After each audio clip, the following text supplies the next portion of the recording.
नमस्कार बच्चों, Isha classes online education में आपका एक बार फिर से स्वागत है। ये बच्चों 11th क्लास आरबीएसई बोर्ड के अंदर हिंदी में हम लोगों ने 2 चैप्टर जो है बिल्कुल कंप्लीट कर चुके हैं। फर्स्ट चैप्टर जो है नमक का दारोगा और दूसरा चैप्टर था मियां नसरुद्दीन। इसे हम बहुत अच्छे ढंग से, बहुत रोचक तरीके से इसे समझ चुके हैं। आज के इस वीडियो के अंदर हम लोग तीसरा जो चैप्टर है जिसका नाम है अप्पू के साथ 2.5 साल, ये सत्यजीत राय के द्वारा निर्देशित एक फिल्म के अनुभवों से जुड़ी हुई एक समीक्षात्मक कहानी है, जिसके बारे में हम लोग एक संस्मरण के तौर पर इस चीज़ को हम लोग पढ़ने वाले। तो बच्चों देखिए, इस चीज़ को शुरू करने से पहले मैं आप लोगों को बताना चाहता हूं कि जो सत्यजीत राय हैं वो आखिर थे कौन। वो एक ऐसे फिल्म निर्माता था जिन्होंने, जितने भी लोग जो फिल्म निर्माण करने वाले हैं, कि आप जो बॉलीवुड हॉलीवुड की जो चुंदियाती हुई एक ग्लैमर की दुनिया को आप देखते हो, इनके पीछे कितनी कठिनाइयों का सामना करना पड़ता है, ये चीज़ हम लोग अप्पू के साथ 2.5 साल जब फिल्म के बारे में पढ़ेंगे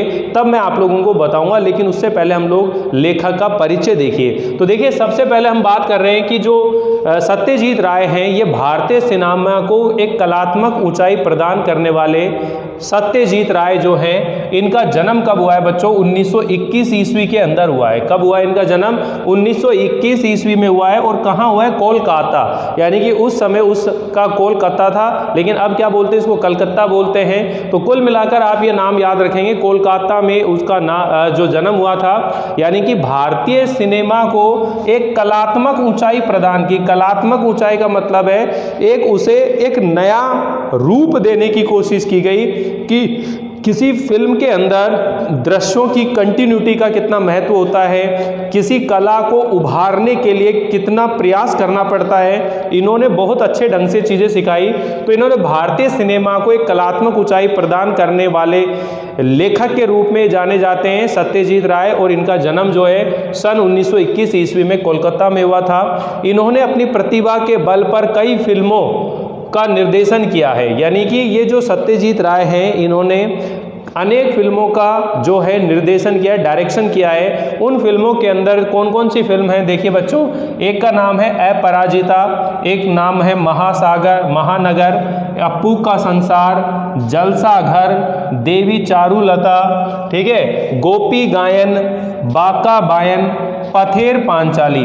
ये जितनी भी फिल्म बनी थी ये बांग्ला भाषा में बनी थी। किस में बनी थी बच्चों? बांग्ला भाषा में बनी थी। लेकिन जो शतरंज के खिलाड़ी हैं और सदगति हैं, ये 2 फिल्में ऐसी हैं जो हिंदी भाषा के अंदर बनी थी। और ये बाकी की जो ऊपर की फिल्म है ये किस में बनी थी? ये बांग्ला भाषा में बनी थी। तो आपको ये मालूम होना चाहिए कि भाई सत्यजीत राय जो है बांग्ला भाषा में फिल्मों का निर्माण करने शुरू किया था उन्होंने। अपराजिता, महानगर और अप्पू का संसार, जलसा घर, देवी चारुलता, गोपी गायन, बाका बायन, पथेर पांचाली। ये जो पथेर पांचाली फिल्म है ये इनकी पहली फिल्म है, ये ध्यान रख लेना। सत्यजीत राय की जो प्रथम फिल्म है पथेर पांचाली, जो कि 1955 ईस्वी के अंदर प्रदर्शित हुई थी।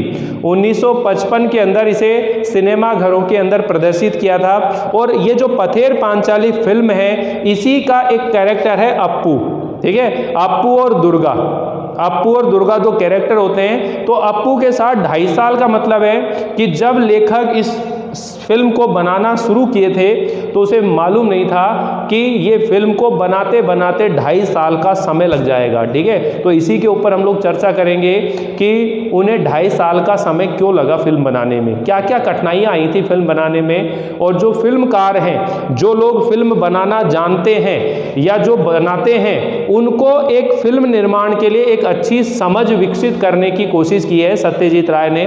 तो हम लोग चर्चा करेंगे बच्चों इसी के लिए। इनके निर्देशन में बनी है इनकी पहली फीचर फिल्म बनी है पथेर पांचाली। आगे ना, इनकी निर्देशन के अंदर पहली फिल्म बनी है पथेर पांचाली।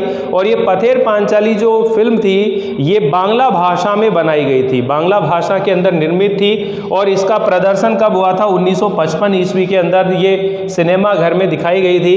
इस फिल्म ने लेखक को अंतर्राष्ट्रीय स्तर पर प्रतिष्ठा प्राप्त कर दी, यानी कि इंटरनेशनल लेवल पर एक अलग ही पहचान जो है सत्यजीत राय को वो मिलने लगी थी, तो अंतर्राष्ट्रीय स्तर पर प्रतिष्ठा प्राप्त करने वाले भारतीय निर्देशक बना दिया।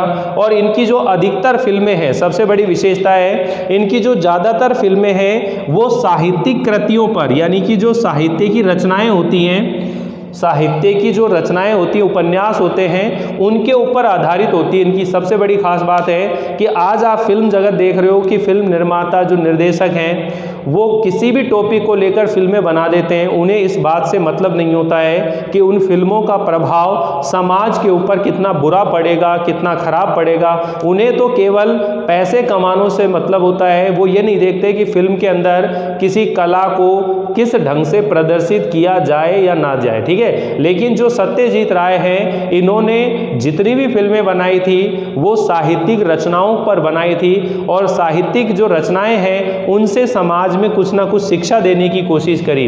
तो साहित्यिक कृतियों पर आधारित इनकी फिल्में। इन्होंने फिल्मों के साथ पटकथा लेखन, अब देखिए बच्चों ये पटकथा लेखन क्या होता है ये समझ में आना चाहिए कि स्क्रीन, पट का मतलब क्या होता है, कपड़ा, वस्त्र, कथा मतलब कहानी, पट मतलब स्क्रीन, अर्थात सिनेमा या जो टीवी की स्क्रीन है उसके लिए जो कहानी लिखी जाती है या संवाद लिखे जाते हैं उसे हम लोग पटकथा कहते हैं। इसके अंदर स्क्रीन प्ले होता है, इसके अंदर संवादों का समायोजन होता है, संगीत के बारे में सोचा जाता है, कॉस्ट्यूम के बारे में सोचा जाता है, एक अलग ही एक शीट तैयार करी जाती है, तो वो क्या कहलाती है, पटकथा लेखन। तो इन्होंने फिल्मों के पटकथा लेखन, संगीत संयोजन एवं निर्देशन, संगीत संयोजन एवं निर्देशन मतलब संगीत जो म्यूजिक डायरेक्टर होते हैं संगीत को संयोजित करते हैं उसके रूप में। इसके अलावा इन्होंने बांग्ला भाषा के अंदर बच्चों एवं किशोरों के लिए, युवाओं के लिए लेखन का कार्य भी बहुत ही संजीदगी के साथ किया है, ठीक है। और इन्हें यही कारण है कि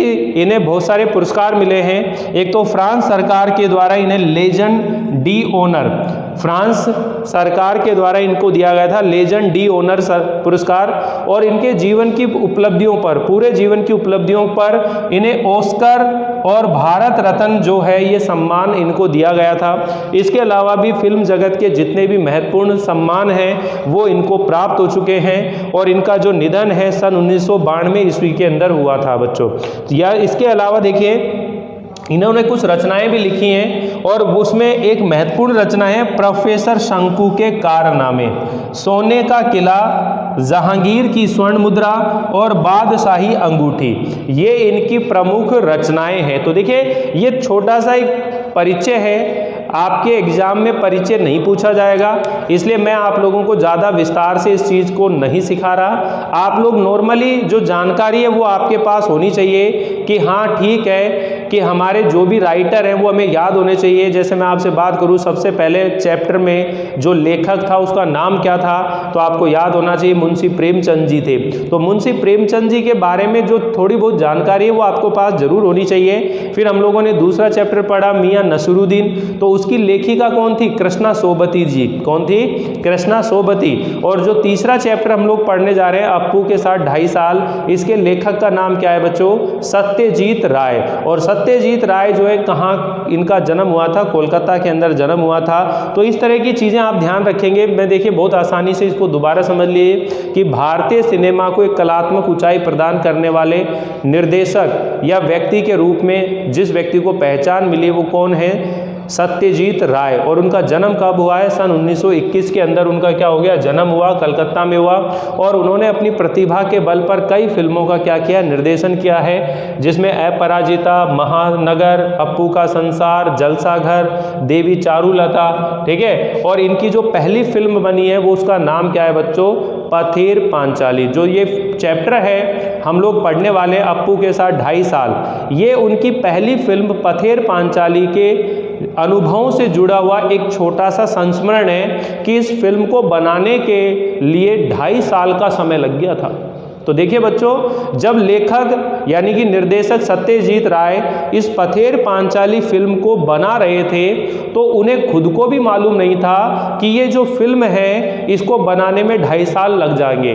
क्योंकि देखिए बच्चों, जब किसी भी फिल्म की शुरुआत की जाती है तो उस फिल्म की शुरुआत करने के साथ साथ कई तरह के प्रश्न जो हैं मन में रहते हैं कि यह फिल्म पूरी हो पाएगी या नहीं हो पाएगी। क्यों?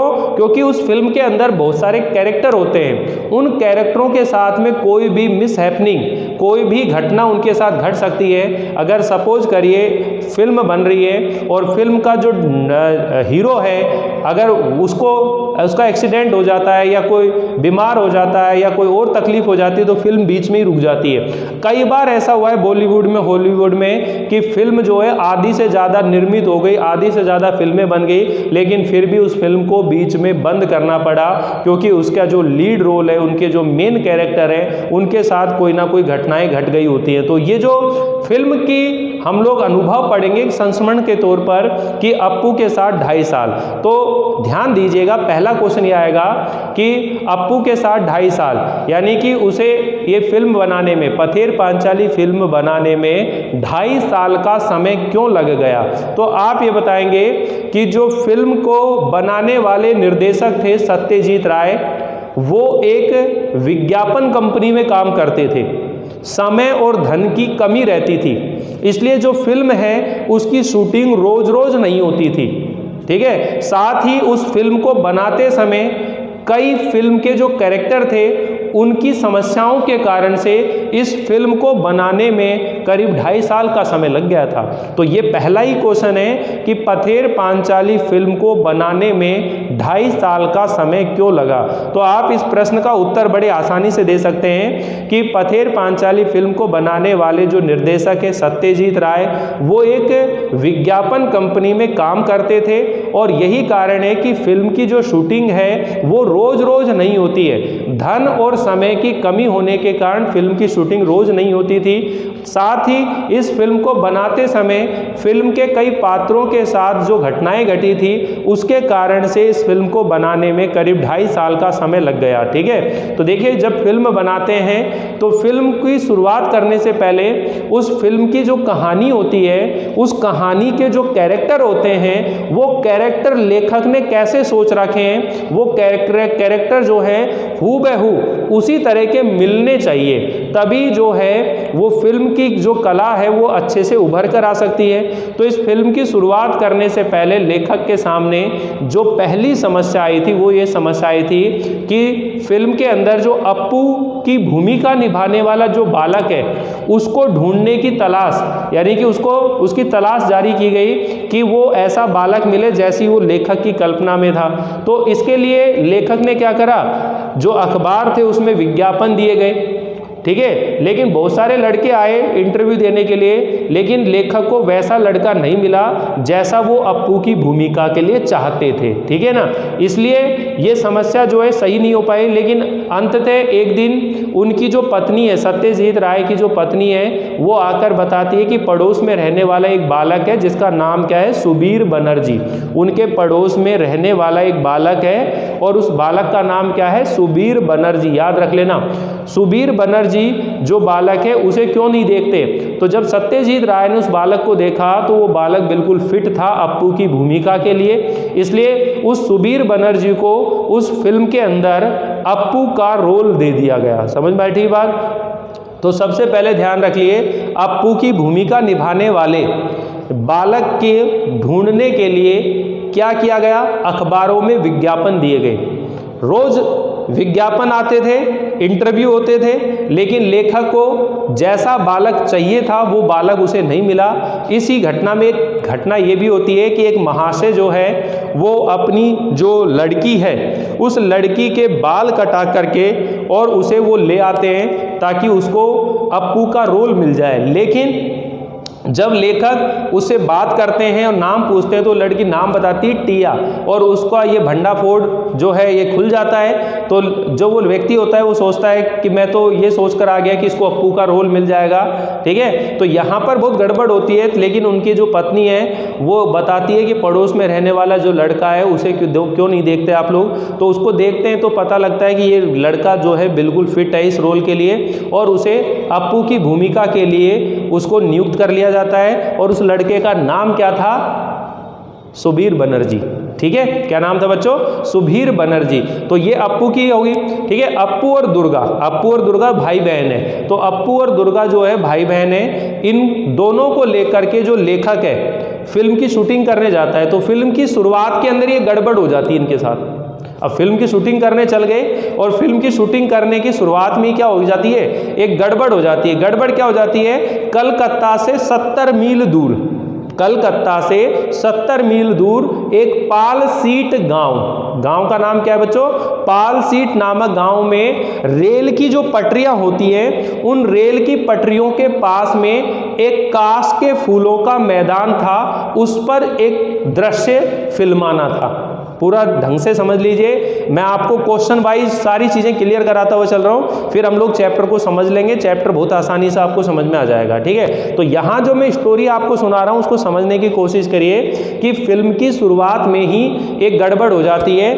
जो फिल्म निर्देशक हैं सत्यजीत राय, वह अप्पू और दुर्गा को लेकर कलकत्ता से 70 मील दूर एक पालसीट नामक गांव में जाते हैं। वहां पर रेल की पटरियों के पास में एक कांस के फूलों से भरा हुआ मैदान था। वहां पर एक फिल्म दृश्य दर्शाना था। दृश्य ये था कि जो अप्पू और दुर्गा हैं वो दौड़ते हुए वहां आते हैं और वहां सामने से जो ट्रेन जाती है, रेल जाती है, उस रेल को गुजरता हुआ वो देखते हैं। अब फिल्म का दृश्य ये था कि जब वो ट्रेन जाती है तो वो काला धुआं जो छोड़ती है, वो काला धुआं जो है वो कांस के फूलों के पृष्ठ पर वो दिखाई देना चाहिए। मतलब पूरा दृश्य ये था, पूरा सीन ये था।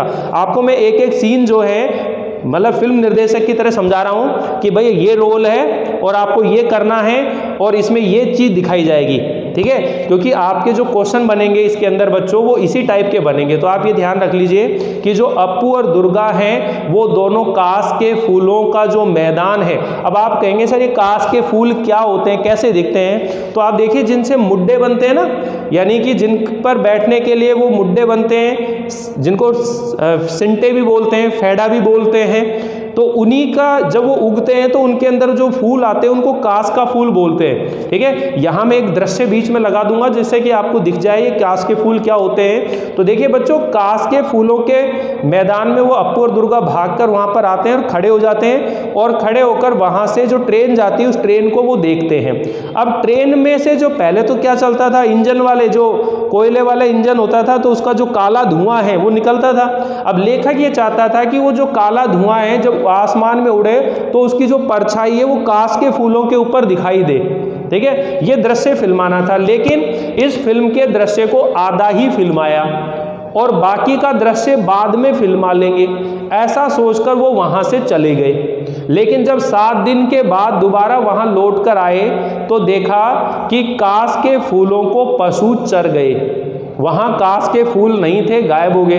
अगर अब बाकी बचे हुए आधे दृश्य को उसी जगह पर शूटिंग करते तो वो पहले वाले दृश्य के साथ क्या नहीं होता, मैच नहीं खाता। इसलिए क्या हो जाती, कंटिन्यूटी नदारद हो जाती, यानी कि कंटिन्यूटी जो होती है वो क्या हो जाती, नष्ट हो जाती। कंटिन्यूटी का मतलब होता है निरंतरता, यानी कि पहला दृश्य दूसरे दृश्य से मेल खाना चाहिए। आप इन दिनों देखा करो कई फिल्मों के अंदर ये जो कंटिन्यूटी है वो ब्रेक मिलती है। कैसे मिलती है कि फिल्म का गाना शुरू होता है, हीरोइन की सगाई हो रही है, ठीक है, हाथों के अंदर मेहंदी लग रही है और गाना चल रही है मेहंदी मेहंदी, फिल्म है ना, उसका गाना चल रहा है। अब उसके अंदर होता क्या है कि वो गाना चल रहा है, शुरुआत में तो मेहंदी से रचे हुए हाथ दिखा रहे हैं, लेकिन गाने के बीच में ही वो मेहंदी गायब, क्योंकि ध्यान नहीं रखा गया। क्यों? दृश्य तो एक ही है। अब मेहंदी मेहंदी गाना चल रहा है, हाथ में मेहंदी नहीं है। तो ऐसे बहुत सारे दृश्य आपको दिखेंगे कि जैसे हीरो जो है बिल्कुल गरीब है, निर्धन है, घर से एक साधारण सी शर्ट पहन के निकला है और रास्ते पर गया, वहाँ पर किसी हीरोइन को देखा उसने और वहाँ गाना शुरू होगा, तुरंत शर्ट चेंज, कपड़े चेंज, गाड़ी आ गई, बड़ी बड़ी गाड़ियों में घूम रहा है। मतलब क्या दिखा रहे हैं ये सिर्फ आपको बेवकूफ़ बनाते हैं लोग। इनका उद्देश्य जो होता है केवल आपको झूठे सपने दिखाए जाते हैं बच्चों। तो ये जो फिल्म निर्माता है सत्यजीत राय, ये साहित्यिक रचनाओं के ऊपर फिल्में बनाता है और वहाँ समाज को एक नई दिशा देने की कोशिश की उन्होंने, और जो फिल्मकार हैं उनको भी एक नई सोच देने की कोशिश करी। तो देखिए मैंने आपको 2 घटनाएं समझा दी है। पहली जो समस्या थी अप्पू की भूमिका के लिए लड़के की तलाश की गई। फिर दूसरा था फिल्म की शुरुआत के अंदर ही क्या हो गया, गड़बड़ हो गया। क्या हो गया कि कांच के फूलों से भरा हुआ जो मैदान था वहाँ पे शूटिंग करनी थी, तो वहाँ पर वो शूटिंग कंप्लीट नहीं हुई।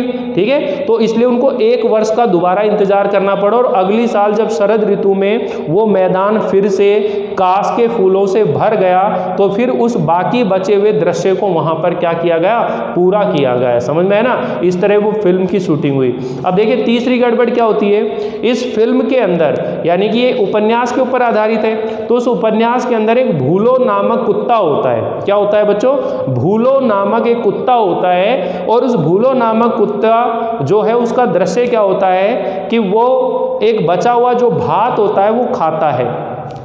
ठीक है ना, तो वो अप्पू और दुर्गा का एक पालतू कुत्ता होता है एक तरह से उनके घर के अंदर, जिसका नाम क्या होता है, भूलो।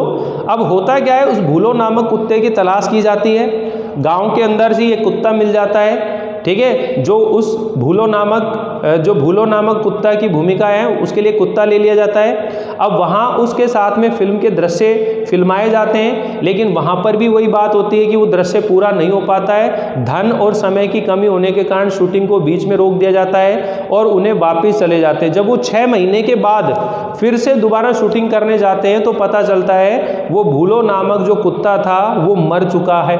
अब उसी का जैसा दिखने वाला दूसरे कुत्ते को लाया गया और उसकी जो पूंछ है पीछे के साइड से, वहां से उस दृश्य को फिल्माने की कोशिश करी। और फिल्म जब देखते हैं तो इस दृश्य को कोई पहचान नहीं पाता है कि एक ही दृश्य में 2 अलग अलग कुत्ते हैं। ठीक है, और इसी तरह जो है एक श्रीनिवास होता है मिठाई बेचने वाला। एक कौन होता है, श्रीनिवास होता है मिठाई बेचने वाला।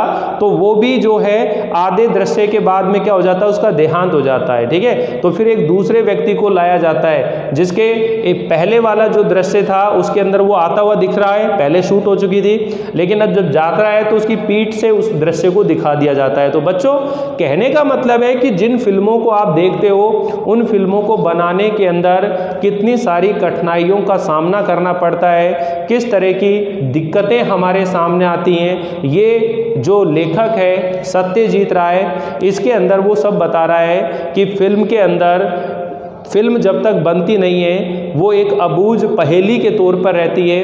कई तरह की संभावनाएं रहती है कि फिल्म बनेगी या ना बनेगी। जब एक फिल्म बनती है तो एक फिल्मकार का क्या होता है, जन्म होता है। तो देखिए आज ही के इसी वीडियो के अंदर हम लोग अपने चैप्टर की ये जो शुरुआत है लेखक परिचय और ये जो पाठ परिचय है इसके बारे में जो मैंने आपको बात बताई वो एक बार रीडिंग करके और समझ लेते हैं ताकि आपको अच्छे से समझ में आ सके। बच्चों तो अपनी अपनी बुक निकाल लीजिए और पेंसिल या पेन जो है हमेशा अपने साथ रखने की आदत डालें बच्चों। और जो मैं बोल रहा हूँ या कोई शब्द आएंगे तो उसे आप नोट भी करते हुए चलें। ठीक है, तो देखिए यहाँ पर अच्छी तकनीक वह है जिसका इस्तेमाल दिखाई ना पड़े, यानी कि इन्होंने अपनी पथेर पांचाली के अंदर अच्छी तकनीक का प्रयोग करा, टेक्नोलॉजी का नहीं तकनीक तरीके बढ़िया तरीके से इन्होंने प्रस्तुत करा। सत्यजीत राय जन्म सन 1921 में कोलकाता पश्चिम बंगाल में हुआ था। प्रमुख फिल्में आपको बताई दी है, अपराजिता, अप्पू का संसार, जलसाघर, देवी चारुलता, महानगर, गोपी गायन, बाका बायन, पथेर पांचाली बांग्ला भाषा में, शतरंज के खिलाड़ी, सदगति ये हिंदी भाषा में है। इनकी प्रमुख रचनाएं हैं प्रोफेसर शंकु के कारनामे, सोने का किला, जहांगीर की स्वर्ण मुद्रा, बादशाही अंगूठी आदि। और इनको जो प्रमुख सम्मान मिले वो मिला है फ्रांस का लेजेंड डी ऑनर, पूरे जीवन की उपलब्धियों पर ऑस्कर और भारत रत्न सहित फिल्म जगत का हर महत्वपूर्ण सम्मान इनको मिला है। और सन 1992 में इनका निधन हो गया है। भारतीय सिनेमा को एक कलात्मक ऊंचाई प्रदान करने वाले फिल्मकारों में सत्यजीत राय जो हैं बिल्कुल अगली कतार में आते हैं। इनके निर्देशन में बनी पहली फीचर फिल्म पथेर पांचाली जिसका प्रदर्शन 1955 ईस्वी में हुआ था, उसने राय को एक अंतर्राष्ट्रीय स्तर पर प्रतिष्ठा प्राप्त करने वाले भारतीय निर्देशक बना दिया। इनकी फीचर फिल्मों की कुल संख्या 30 के लगभग है। 30 फीचर फिल्म बनाई है इन्होंने। इन फिल्मों के जरिए इन्होंने फिल्म विधा को समृद्ध ही नहीं किया बल्कि इस माध्यम के बारे में निर्देशकों और आलोचकों के बीच एक समझ को भी विकसित करने में अपना योगदान दिया है। ध्यान देने की बात है कि इनकी ज़्यादातर फिल्में जो हैं साहित्यिक कृतियों पर आधारित हैं। इनके पसंदीदा साहित्यकारों में बांग्ला के विभूति भूषण बंगोपाध्याय से लेकर हिंदी के प्रेमचंद तक शामिल हैं। फिल्मों के पटकथा लेखन, संगीत संयोजन एवं निर्देशन के अलावा राय ने बांग्ला में बच्चों एवं किशोरों के लिए लेखन का काम भी बहुत ही संजीदगी के साथ किया है। इनकी फिल्म लिखी कहानियों में जासूसी रोमांच के साथ साथ पेड़ पौधे तथा पशु पक्षी का सहज संसार भी है। अप्पू के साथ 2.5 साल, अब यहाँ से समझने की कोशिश करिए, अंडरलाइन कर लेंगे। अप्पू के साथ 2.5 साल नामक संस्मरण पथेर पांचाली फिल्म के अनुभवों से संबंधित है, जिसका निर्माण भारतीय फिल्म के इतिहास में एक बहुत बड़ी घटना के रूप में दर्ज है। इससे फिल्म के सृजन और उसके व्याकरण से संबंधित कई बारीकियों का पता चलता है, यानी कि फिल्म को बनाएं कैसे और उसकी क्या क्या बारीकियां होती हैं इस बात में हमें पता चलता है। और यही नहीं, जो फिल्मी दुनिया हमें अपने ग्लैमर से चुंदियाती हुई जान पड़ती है, उसका एक ऐसा सच हमारे सामने आता है जिसमें स्वाधीनता के बीच अपनी कला दृष्टि को साकार करने का संघर्ष भी है। इस पाठ का भाषांतर, इस पाठ को दूसरी भाषा में यानी कि हिंदी में जो अनुवाद किया है बांग्ला मूल से, वो गिलास विलास गीते ने किया है। किसी फिल्मकार के लिए उसकी जो पहली फिल्म होती है वो एक अबूझ पहेली होती है, बनने या न बन पाने की अमूर्त शंकाओं से घिरी होती है।